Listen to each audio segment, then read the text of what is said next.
worked with over 122 nationalities, pretty much the entire world. So I have a great, I wouldn't say I'm still learning, I'm learning every single day, but I learned quite a lot about cultures, how to do business with them, how to communicate with them, how to decode and decode the communication style by not only verbally, but non-verbal cues as well. And through that, my business obviously have done very well. And I want to teach that to other people. How can you do business internationally? How can you deal with other communities that are different than yours? At one point, you will run out of doing business with the same people as yourself. The world is vast. The world has so many people. We're talking about over 7 billion people. Just imagine if you just get quarter, half of the understanding you should have about those 7 billion people. How much business can you do? And how much better can you communicate with these people and connect and build long-term relationship? Communication, in essence, what is communication? Communication basically is derived from the Latin word comunicar, which means make it common, or bring out the common out of your expressions to other people that may not know about you. So basically, that's what it is. I am on a mission, believe it or not, to educate as much as I can the beauty of cultures and the beauty of diversity. So back at you. This is all about you, as a matter of fact, not about me.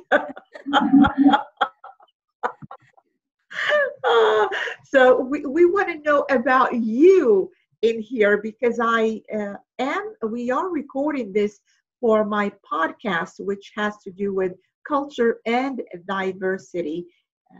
And the purpose is to bridge the gap, bring the cultures that people may not be familiar with, bring them closer to you so you can better understand in the future.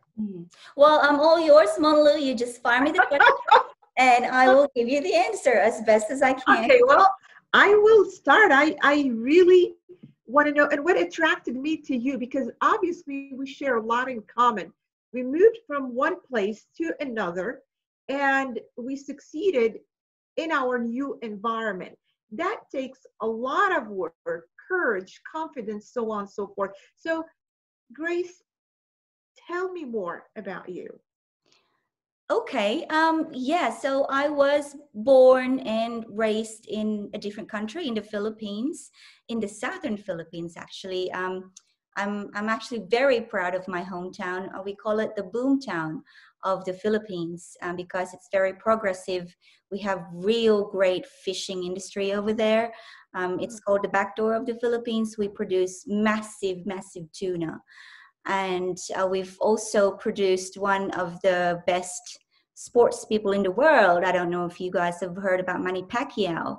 He's a world-class boxer. He's now a senator, he's a politician now. But yeah, so I was born and raised there, and I do speak the main language, which is, they call it Tagalog. In the old days, it was strictly called Filipino. And I also speak 2 dialects, which is Bisaya and Ilonggo, but I mainly used Bisaya all of my life. And that's just the native tongue where I grew up in. And well, what pushed me out of the town is that I just wanted to really, I don't know, I've heard about this big city that was like the New York of the Philippines. It's called Manila. When I was growing up, my whole life growing up, I was like attracted to it. It was in the newspapers, it was in the television, and it felt like a place where I can really get lost into as an incognito type of existence. I wanted to, if you will, like search for myself, my own identity without, you know, the influence of the environment that I was growing up in. And so I did that when I was 21 or something like that. And I worked in Manila for a couple of years, and it was a great experience, totally different from the environment that I grew up in, because I went from small town to kind of like it's like a rat race kind of city. You can imagine, the main city you're in Florida. Well, Miami, for example, like it's like so busy and buildings everywhere and billboards everywhere and people are always rushing here and there, and there's just very little eye contact, and it's just like real busy. And I had to, obviously, I was working as well, single person. So although I've learned a lot about myself, I moved away from the country altogether for two reasons. I fell in love, but also I was willing to see what else. I felt that I had room for more diversity. I felt like I had more room for more different experiences, and I felt that I've seen the extremes of my country, the spectrum from really quiet to really busy. And so I felt like I want to find out what other cultures are there, like how different can it be, and what does that feel like. And so when I moved to Australia, this is 20 years ago, it was really funny because the first day, no, it was the second day maybe, that I was here, we went to a fish and chip shop. So it's a shop where you buy fish and chips. I don't know if you know what fish and chips are, but they're like, yeah. Anyway, so my husband at the time, he said to me, "Oh, I hope it's okay with you, but it's a little bit crowded today." And then I looked around the shop and there were like 3 or 4 people. And I'm thinking to myself, you call this crowded? I was like really concerned because I came from the city of Manila, right? Because there's and I'm like, oh my God, 3 or 4 people and it's crowded. What is this? But that was because we're in regional Australia, and I've learned to love the peace. I've learned to love so much space around me, and I've had to embrace the way that they say things and do things. And there's a couple of really funny things, like for example, the forest, they call that a bush. And as a Catholic growing up in the Philippines, what I understand of the bush is the flaming bush from the Bible, which is like this small. So when they say to me, throw it in the bush, and I'm like, where's the bush? And they say, there's the bush, it's the forest. So it's a real eye opener, and I love the experience of learning. And Australian people are so kind and really fun loving and really relaxed, different mindset from what I've grown up with. And so it's been such a privilege to be able to immerse in different cultures in my experience. Yeah. Okay. Sounds good. I am going to go back and take you back to the Philippines. Okay. I do understand that your second language is English. So I want to understand the system, the education system in the Philippines. They speak all the dialects that you mentioned, and then when they go to school, do they study with those in those dialects or English? Well, in my experience, I can't say for all schools, but I'm pretty sure it's all the same. It's a uniform curriculum for the entire country. I'm pretty sure. But we study Filipino in the Filipino subject, which is the Filipino, the main language. But everything else is in English. So like all the bank contracts, the legal contracts, the textbooks, the billboards, the newspapers. Although we do have Filipino magazines like Liwayway, I think that's a magazine in the old days. There's but in the 70s, I heard that we had 3 main languages, that there was the Spanish as well. We were colonized by Spaniards for 350 something years. And for a long time, Filipinos spoke Spanish as well. And in fact, there is still a province now called Zamboanga. I think that they speak half Spanish and half Filipino. It's called Chabacano. And so so they have, so that would be a dialect now, but it's a full derivative of the Spanish language. And I think that they stopped teaching Spanish in the 70s, or maybe just before the 80s came on. Before I went to school, I would have loved to learn Spanish, but yeah.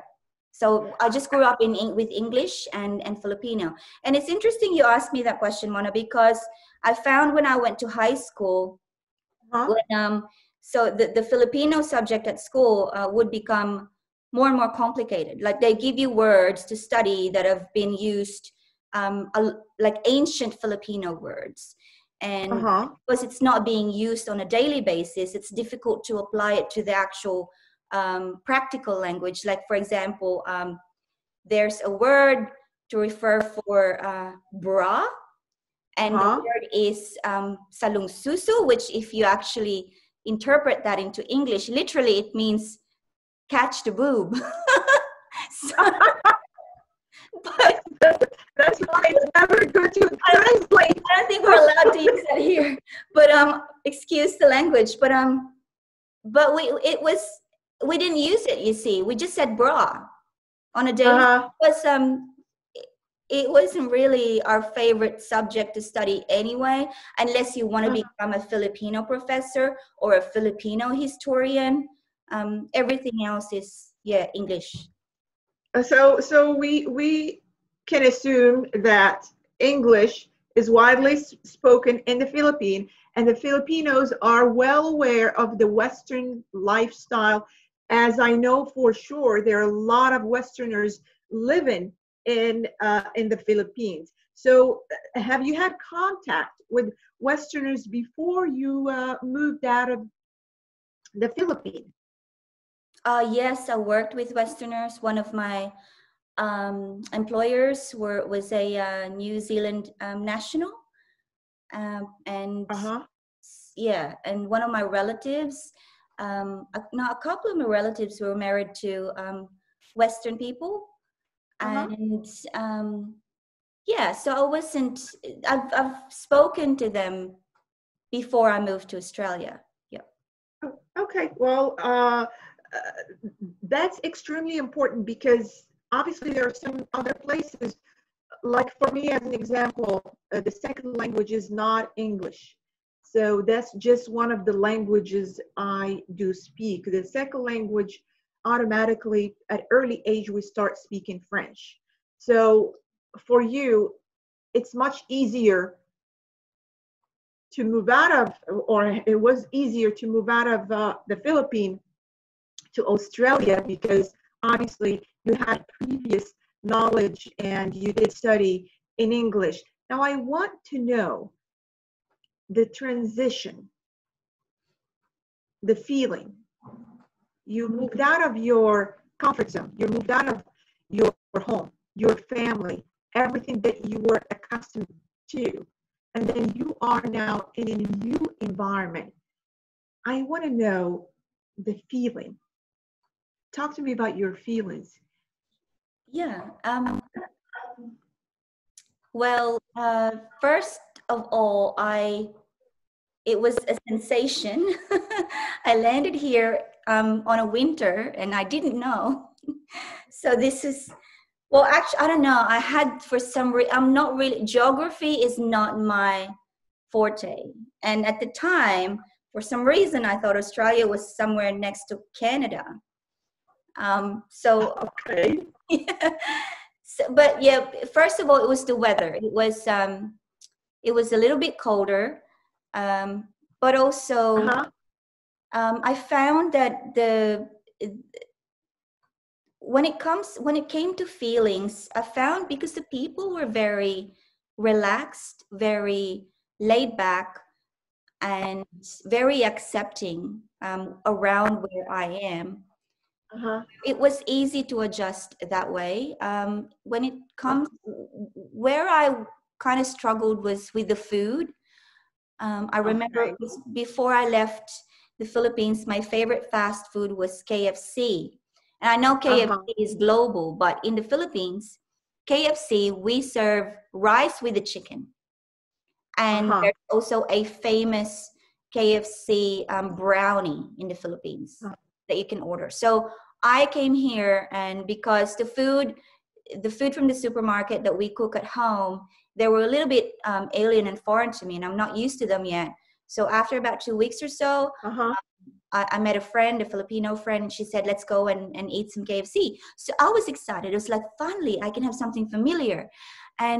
But then when we went to the KFC here, I tried to order rice and my favorite brownie, and they said, and they looked at me like, what? So they didn't serve rice or the brownie, just the chicken. And I was really disheartened. So when it comes to feelings, that was one of the most memorable feelings for me moving to here, when I couldn't order rice from my favorite fast food. I started to feel like I'm not at home. And it was through that experience. But also the Okay. population was a little bit of an adjustment for me, like I said before, because I'm so used to many people. And whenever someone said, oh, it's a bit crowded now, and you can see there's only like half a dozen or maximum 10, and I'm like, if you call this crowded. So that took a little bit of adjusting too. But eventually I learned to love it. I do love it. Yeah. Now, let's talk about challenges, possible racism, any experience that you may have encountered as a newcomer to Australia. I remember when I came here to the state, I met this cute guy, and he asked me where was I from, and when I said Morocco, he said, where the hell is that? You're like, oh, I am in serious trouble right now. So obviously, I realize that people don't know much about the world, and they don't know much about geography. And from that experience, or um, after that, I've discovered so many things. What happened in your case when you moved to Australia and you are saying you're from the Philippines? Are they a lot of Filipinos in Australia, or whatever the city where you were at? So challenges, I did have a couple. I remember having to understand the way that they joked around here. Huh? For example, one day I was with an Australian girlfriend, and the weather wasn't very good. Like, it was raining, and we were hoping for a sunny day because we love the beaches here. The beaches in Australia are just magnificent. Uh-huh. And then she said to me, "Oh, Grace, you brought the weather with you, did you?" And I'm an empath. Like, I'm quite sensitive, and I at the time I thought that she was actually being mean to me by saying to me that you jinxed the weather. But I had to learn that that's the way they made jokes. And so just little things like that. But I guess when it comes to diverse culture and diversity, the biggest challenge that I would say I had was when I started working for the bank. So I worked with one of the biggest 4 banks here in Australia for quite a long time. But in the first few years of my job there, probably about between 1 and 4 years, it's quite a lot. And it's just here in the local area. And I was like the first Asian banker around here, where in my local town. And so the customers of that particular bank, they were not used to seeing a bank officer with black hair and brown skin. And so it was new to them. And Yeah, I'm with you. I'm with you. Go ahead. Keep going.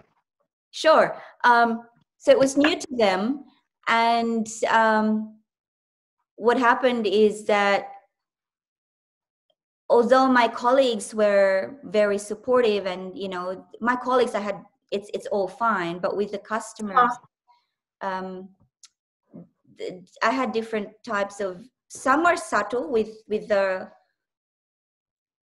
racism is not a word that I'm very fond of. Let's just call it a color challenged, race challenged. Like not everyone was very subtle in the way that they expressed the confronting side of an Asian banker. Because, you know, if you imagine yourself as a regular Mm-hmm. customer of a bank and you go to this Mm-hmm. bank once or twice a week, and you know you have this feeling that it's a familiar place, it's a safe place, it's where I keep all my money, and and people there deal with my money, and they take care of it. And then one day you walk into the bank and there's this black hair, brown skin, new face that you are not familiar with, and they don't speak the same kind of accent. She's obviously Yeah. foreign, and you know that she is in charge. If she's serving you, if I'm serving them, it means that I'm actually handling their money. And so it was a Yeah. bit confronting for them, and not everybody was gracious. And so if I had any challenge, that was probably it. But it wasn't. It was all very uh, well, yeah, it wasn't something that you couldn't deal with, because most people will probably just um, say something like, no, I don't want to be served by her, I'd rather go to that person. So that would have been Oh, as bad as it went. Like I wasn't actually abused verbally, like face to face, but I know, yeah, customers would actually say, no, I'm sorry, I don't want to be served by her. And really? yeah, so it was and that happened for, you know, for a few years. But and that, you know what, it could be, what I'm going to say is that, if I know this happens, not this would have happened not just to me but to people, Yes. Yes. a lot of other, you know, Asians out there that are probably holding a similar circumstance. And what I'm going to say Uh-huh. is that just hold your ground. Like especially if you're working for a respectable company and you know that the company has your back. Like they didn't Uh-huh. employ you and put you in that position if they didn't know that you can't handle what you're about to face. And if your colleagues are supportive of you, well, that's all you need. Don't worry about customers that are not, you know, patients if you're a nurse, customers if you're in a service industry. Don't take it to heart. They're just Yeah.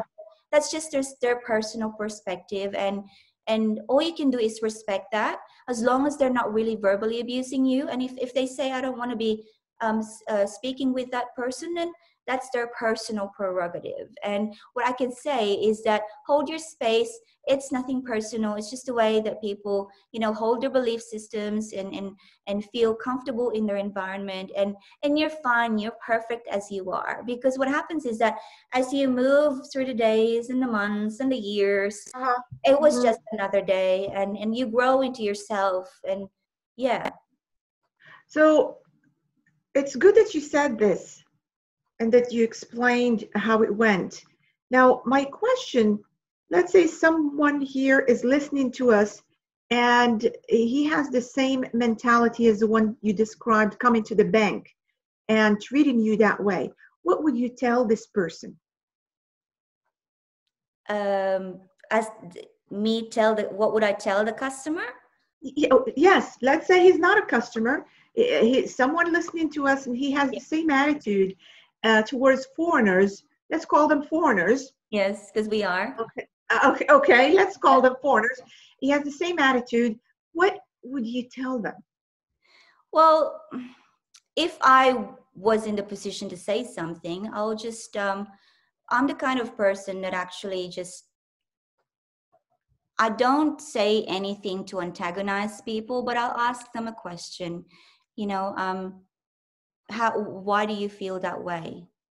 And Uh-huh. what makes you feel uncomfortable? Can I perhaps enlighten you about something? Can I help you with something? I don't know. I would rather ask a question than say something. So I would rather get it out of them to clarify for Uh-huh. themselves what they're Uh-huh. going through than me tell them, because that's probably usually going to be confronting and antagonizing, because the last thing they want to hear is someone telling them how to think. But if someone asks them a question, it's a little bit more emphatic. Like, you actually want to know, are you okay? Why do you feel this way?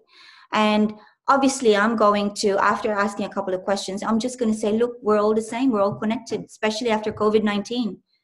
You have to Yeah, accept the fact that we are all one. There is no disparity. It's just all the same. You and I, we're equal. We all have the same level field opportunities, especially after what we've been through for the last 6 months. So I would just yeah, love, yeah. yeah. Don't you think that it is happening because certain people are isolated and don't have much knowledge about other cultures? They don't have much knowledge about what the world hosts. They've never been anywhere, or it's just an attitude things. Yeah, true. It is, it has, racism has a lot to do with lack of full knowledge. Yes. I think some people would say the word ignorance, but I wouldn't be so harsh, because sometimes it's not someone's choice to Uh-huh. be lacking in knowledge. Yes. Most of the time we do act out of a paradigm where we want to protect ourselves, we care for ourselves. And so, Mm-hmm. I respect everyone's position, but it is also my responsibility to not just let that happen, because it happened to me. So I feel the need to incite some questions answered, and just say something really universal and true, like after COVID-19, like it's just so indisputable, it's indisputably true that we are all connected, we are all the same and one. Mm-hmm. I have another question for you, Grace. Let's say the Westerner or whoever, the Australian, let's say the case of Australian, he was working in the Philippines. Will he be subjected to the same treatment Potential. as Potential. perhaps? Depends where he is. Like in any place, in Uh-huh. in any country, it depends where you are. If you're in the city, probably not. But if you're in a different kind of town with a little bit of a different environment, perhaps it's a smaller town, you could be subjected to um, people trying to take advantage of you because you don't speak the dialect, you don't speak the language. And so people can be, sometimes they might just make fun of you, because I know I've heard of stories where locals have taught foreigners to say something as if it means I love you, but it actually means really bad. And so Yeah, this yeah, foreigner yeah. would get around saying something, and he thinks he's saying really good stuff. But obviously he doesn't know. And so people would laugh at him. And so I believe that's racism. You don't treat people like that just because they don't know. Yeah, so you don't want to teach people the wrong thing. So you could, it goes both ways for sure. It goes both Yes. ways. I think racism is not just white people on black or white people on brown. It is also the other way around. And Yes. sad, isn't it? Because we see different physicality. Mm-hmm. We divide, but yeah. Yeah. Yeah. And the other thing that I wanted to know about the Filipino culture, I know the communication style is different from the Philippines to Australia. I know in Australia it's very direct, and in the Philippines they'd rather save face. They depend a lot on nonverbal cues rather than be confrontational or discuss their feelings straight out and tell you exactly what they think. As far as the communication style between the Philippines and Australia, what can you tell us about that? Well, I feel that I've lived here now for 20 years, so I am so much more Australian with the way that I express my thoughts now, Okay. which means that I am very upfront, and Uh-huh. um, I do tend to be a little bit more careful when I'm speaking with, say, family back in the Philippines, Uh-huh. because I don't want to hurt their feelings. Yes. even though I don't mean to hurt their feelings. It's just that sometimes I can come across very direct. But for me, Yes. it's just the way that I live. And so, yes, there is a difference. And I feel that Mona, what I want to say is that for me, that's just that difference is a manifestation of our deep-seated customs and tradition. Uh-huh. Because the one thing that I've noticed now as a consultant and a coach for women empowerment, the one thing that I know now is that when it comes to mental health, for example, mental Okay. health discussion and topic in the Philippines is still it's still highly suppressed. It's a little bit frowned upon when people try to openly discuss depression, anxiety, mental illness, and around in the Western world, it's actually it's part of our culture to acknowledge that. In fact, in the big corporations, it is essential to have in-house psychiatrists, in-house psychologists. It's just the Mm-hmm. way it's a part of life. And so the lack of direct communication between what's inside is reflected in the way that we communicate outside. Because and I don't think it's just the Philippines. I think it's the conservative culture in general, and Asia is Yeah. a generally conservative culture. We really are, and I think it's beautiful. But there are areas where we can really be a little bit more. We can use a little bit more liberation, for the benefit of our health and well-being. And that's one of the areas, is to really be a little bit more direct when it comes to learning to acknowledge our feelings and our thoughts, and are we okay or are we not okay, and just talk about that like it's part of daily conversation, rather than suppress it when it comes up, like as if it's a taboo subject. So it's I something that agree. I wish, yeah, I feel I'd love for that to open up a bit more. And yeah. Yeah, that goes with pretty much most vertical societies.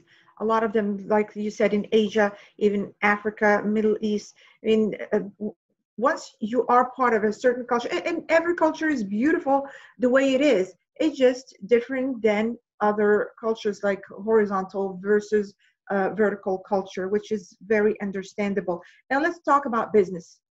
You are a successful person in Australia, coming from the Philippines. And talk to me about the language. Obviously, English is not your language. Your native language is your second. Is that a barrier to succeed in Australia or in any other place in the world? Is language a barrier? Absolutely not. I have so many colleagues that are, Chinese, Uh-huh. successful entrepreneurs and CEOs, and English is not their, it's probably their third, fourth, fifth, maybe even 10th language. So it's Uh-huh. not, Uh-huh. and it's not something that they're really worried about. It's in business. It's about your values as a business person and how you treat your employees and what your mission is. If you're in here for the long haul, which means you look Uh-huh. after your customers, you look after your staff, and you Uh-huh. have a service or a product that's sustainable. Uh-huh. That's what makes a business sustain. Whether or not you speak the English language as a main Uh-huh. language is very secondary from my experience. I was a business banker for a good second half of my career, and a lot of my successful business customers did not speak English as the main language. They were just really good businessmen. Yeah. So I see. yeah, Yeah. for me personally, I couldn't. I don't have a lot of story because obviously I didn't struggle with the language. It was something that I pretty much grew up with. But based on my experience as a business banker, successful entrepreneurs are very diverse in their ethnicity. Like Okay. As far as speaking, you are in the speaking business. Obviously, you have to have a good command of the language you speak in.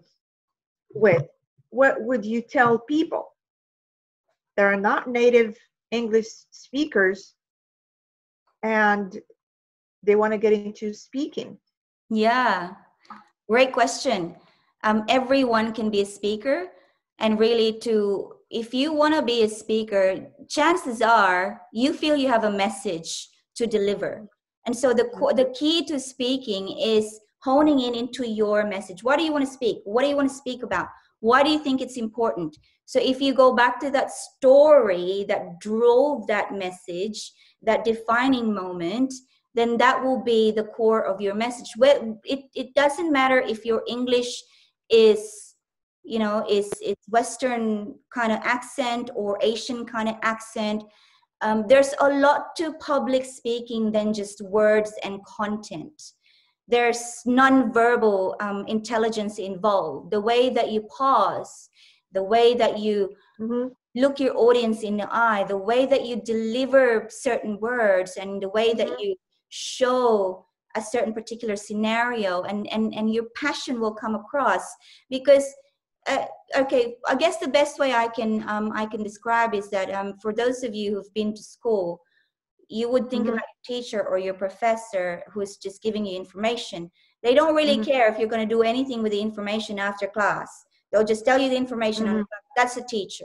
But as a speaker, you're there to inspire people to move. So you're not just delivering information, you're actually telling a story. And you're not going to care if it's a story in full English or if it's a story in some English and a lot of nonverbal action. I know this for a fact because I do go to an annual conference called Speakers Tribe Conference, and this is a global conference, and there's a lot of non-English speaking as their base language speakers that do this. And some of the best speakers on that stage are not Western. So I've just seen a lot of it. Although English is a universal language, it is really it's not the only thing that connects everyone together.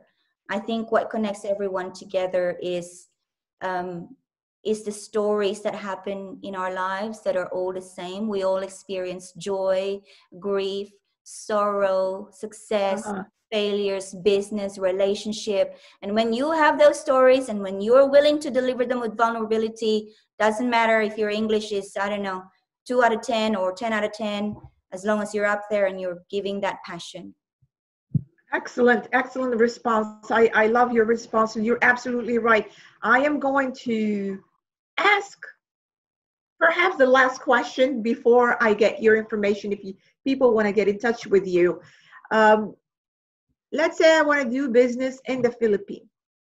What will Grace tell me to look out for, things I should do, things I should not do, and how will I communicate, or how should I communicate with a Filipino? Well, first thing I'm going to ask you, what kind of business do you want to do, and why do you want to do it? You've got to have a strong reason why you want to do it, right? And chances are people that want to do business in the Philippines, it's because it's their native country. But if you're a Western wanting to invest in the Philippines, I'll have to ask you why. You have to have a personal, a strong personal reason. And anyway, regardless, is that regardless. I am selling. Let's say I'm selling Coca-Cola. I'm going to sell Coca-Cola in the Philippines, and I don't know anything about the Filipino market. What will Grace tell me, or the advice that Grace will give me that will be helpful, where I can go and say, she told me this, I am aware of this, I know this, I can handle this. What would you say? Well, you know what? I'm going to give you the advice that I will give you if you were a foreigner investing in any country that you are foreign to. So if you're an American investing in Australia, if you're an Australian investing in Africa, or if you're an English person investing in if you're a foreigner investing in a foreign country that you weren't born in, don't listen to the first person that you've spoken to. That's the Okay. number one advice. Don't just go in there and go, oh, they sound really cool and they know everything and it sounds very promising and I've got all these promising revenue and bottom line, and just take it on board, do your research and move along to the second person and just step back after you've gathered enough information. And that's and you would have to do that wherever you are, whoever you are, especially if it's a country that you weren't born in. Well, I mean, I want to know about the Philippines, specifically the Philippines. So I know that it's conservative culture. I know they're not confrontational. They may say yes, but the meaning is no. And they may say no, and the meaning is yes. Also, I have to be very careful about what I say, right? Well, And I have to build trust. Yeah, go ahead. So Filipinos are very accommodating, very hospitable. We're very, very nice people. Like Yeah, I am certain of that. we love for you to visit our country. And so we try to be as giving as much as we can, sometimes to the point that we compromise ourselves, and this is, I'm not like that now, obviously I'm Australian now, but I know because I am a true blue Filipino. I was born and bred there. And so Yeah. we sometimes to the point of being a martyr, very sacrificial. And so as a foreigner, please don't take advantage of that kind of, hospitality. And just be aware that Asian cultures in general, they are going to bend over backward to try and please you. So you have the responsibility to respect that kind of hospitality, because karma is real. So if you want your business to succeed, you've got to treat the hospitality and the kindness, in a respectful and mutual way. But I guess, I'd love for that to also evolve a little bit, for us to be, a little bit more entrepreneurial rather than just sacrificial. But that's just the nature of us. It's just, we are kind and giving, and we just like to accommodate people, and it just happens everywhere. Yeah, it happens everywhere. And I worked with a lot of Filipino families, and the first thing that I've noticed, the hospitality, and they're just so generous. And every time I go and they invite me to their home, it's like, try to feed you a lot of food. Oh my God, a lot of food, and you feel right at home. They may not be talkative. Some of them, like the older generation, may not be talkative, but they're really, really nice people. And when I go to a Filipino household, I feel at home, and I feel I am with my family. That's the bottom line. So last thing, where can people reach you if they need your services? Talk to me about your services, and where do they reach you at? They can reach me right here on this Facebook page. It's Grace Harris, writer and speaker, or just email me at support@thegraceharris.com, or just send me a private Facebook message, and I'm easily reachable that way. Not private Facebook message. Those I can't see if you're not connected to me. So on my website, there's a calendar there if you want to book in a strategy call, or put a comment down below on this video. Yeah. And you pretty much work with the entire world. Oh, yes. So what I do, I'm a founder of Become the Woman of Your Dreams Academy. And so this academy is to empower women to live their full potential using the 3 stages of conscious living: that's self-awareness, self-mastery, and legacy. And in this academy, I'm really passionate about, allowing women to have that space to be able to find their voice and to be able to make a difference by finding their legacy. Absolutely. That's something I'm passionate about as well. Any questions from your audience before we end this session? So I'm actually here. I'm trying to find So there If are. not, yeah. Any questions from your audience? Okay.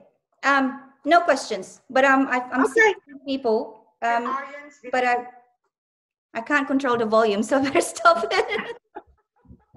okay. Well, it has been a pleasure having you, Grace, and hopefully we can do this again. And like you said, we are so connected today more than ever before. And it is time for people to understand that we all share the same characteristics. Things may be different from one place to another, and our job is to understand that difference for us to make it a better world for us and for the generations to come. So I thank you so much for taking time. I know it's late in Australia. It's time for you to go to bed, and it's time for me to start working. So I will say goodbye and thank you. It has been fun. Thank you, Mona Lou. It has been fun. Thanks, Thank you. everybody. Good Thank night and you. good morning. Bye-bye.